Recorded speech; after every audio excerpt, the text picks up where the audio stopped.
Welcome to Kenton's videos. Enjoy the video. Start by defining 3 key goals the dashboard must communicate clearly. Meet stakeholders and list metrics like revenue, margin, and customer churn rate. Identify data sources such as Excel tables, Power Query outputs, and Form 1099 imports for tax reporting. Sketch a layout with header, filters, KPI row, and 2 to 3 charts for focus. Allocate space for a data table and notes that update with slicers and timelines. Use Power Query to clean data, remove blanks, set types, and trim spaces. Consolidate tables and create a star schema with lookup tables for dates, products, and regions.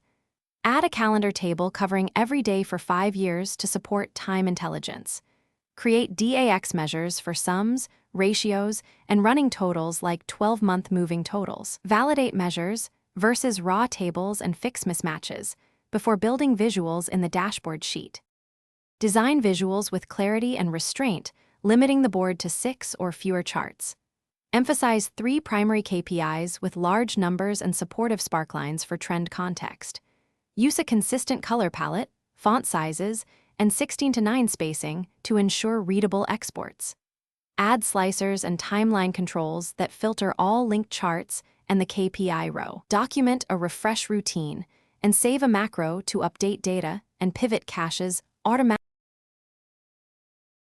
Thanks for watching. Consider subscribing if we helped you.